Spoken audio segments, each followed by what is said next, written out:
Assalamualaikum warahmatullahi wabarakatuh. Salam sejahtera untuk kita semua, teman-teman yang saya cintai. Sesi kali ini saya akan membawakan tentang seputar puasa dan kesehatan. Ada hadis menarik, walaupun sebagian ulama menilai hadis ini dhaif, tapi menurut saya maknanya cukup baik. Sumu tasihhu, diriwayatkan oleh Tabrani. Berpuasalah kalian, maka niscaya kalian akan sehat. Menarik misalnya tentang hubungan puasa dan kesehatan. Banyak orang-orang modern yang sekuler yang tidak percaya pada adanya perintah puasa yang di dalamnya orang-orang yang berpuasa itu memiliki atau memperoleh banyak hikmah. Nah, kali ini saya akan bicarakan soal kesehatan. Tentu saja ketika kita bicara kesehatan tidak hanya dari aspek fisik, karena paling tidak kan ada 4 komponen dalam organ tubuh setiap manusia, yaitu fisik, pikiran atau otak, hati, dan jiwa atau ruh. Nah, saya akan mencoba puasa ini memberikan efek atau puasa ini menyehatkan keempat organ yang ada dalam tubuh kita ini. Pertama, fisik.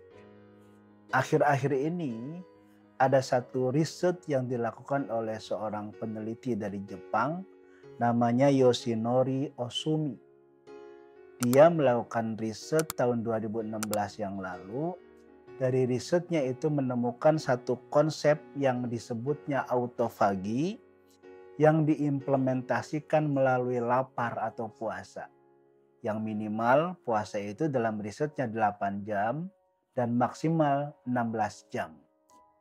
Nah, dari puasa minimal 8 jam dan maksimal 16 jam itu ternyata tubuh bisa membentuk satu protein yang khusus yang disebut autofagisom di seluruh jaringan tubuh kita. Nah, apa itu autofagisom? Autofagisom itu dianalogikan sebagai suatu sapu raksasa yang mengumpulkan sel-sel yang sudah tidak berguna atau sel-sel yang telah mati. Gitu. Nah, apa ini maksudnya? Jadi gini, dengan puasa atau dengan lapar, maka sel-sel yang ada dalam tubuh kita itu juga menjadi lapar.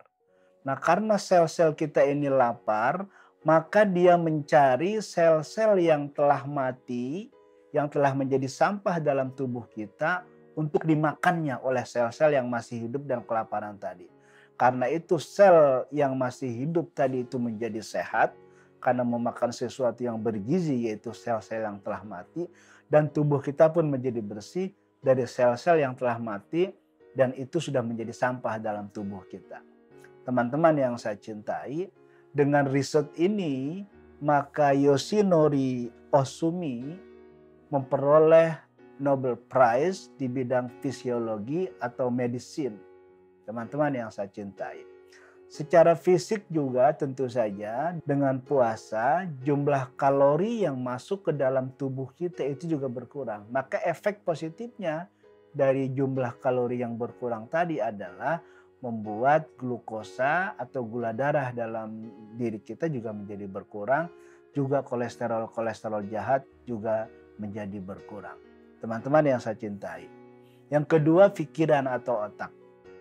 Kita tahu banyak sekali riset yang menghasilkan satu kesimpulan bahwa dengan menjalankannya seseorang itu puasa, maka otak akan terlindungi dari berbagai penyakit degeneratif. Misalnya, orang-orang yang berpuasa itu terhindar dari penyakit Alzheimer dan Parkinson. Teman-teman yang saya cintai. Yang ketiga, soal hati. Hati dalam hal ini karena kita bicara kesehatan yang kita terjemahkan menjadi jantung, heart. Nah, jantung dengan puasa tercegah dari penyakit jantung karena penyakit jantung itu kan biasanya aliran darah, pembuluh darah tersumbat. Nah, maka dengan puasa dinding-dinding yang ada dalam rongga tubuh kita itu mengering. Karena itu lemak-lemak yang menempel di dalam dinding-dinding rongga kita tadi itu dia mengering dan akhirnya terjatuh menjadi satu kotoran yang keluar bersama kotoran yang kita keluarkan. Maka dengan demikian puasa bisa juga mencegah timbulnya penyakit jantung dan penyakit pembuluh darah. Yang keempat, jiwa atau ruh. Saat puasa, fasilitas untuk menyehatkan jiwa itu begitu tersedia banyak. Dari mulai taraweh. Taraweh adalah fasilitas untuk menyehatkan jiwa kita. Lalu tadarus Al-Quran. Orang tentu saja terkadang lebih nyaman dia melakukan tadarus Al-Quran pada saat di bulan puasa setelah taraweh. Lalu zikir, qiyamul lail, dan iktikaf di masjid. Kesemua tadi itu adalah fasilitas makanan-makanan yang menyehatkan untuk jiwa atau ruh seseorang yang tengah menjalani puasa. Teman-teman yang saya cintai, jadi puasa dari sisi fisik, dari sisi pikiran, dari sisi hati, dari sisi ruh atau jiwa memberikan efek yang sangat menyehatkan. Karena itu puasa menjadi satu ibadah yang lengkap. Teman-teman yang saya cintai, saya kira sampai di sini apa yang saya jelaskan tentang hubungan puasa dan kesehatan. Semoga ada manfaat. Assalamualaikum warahmatullahi wabarakatuh.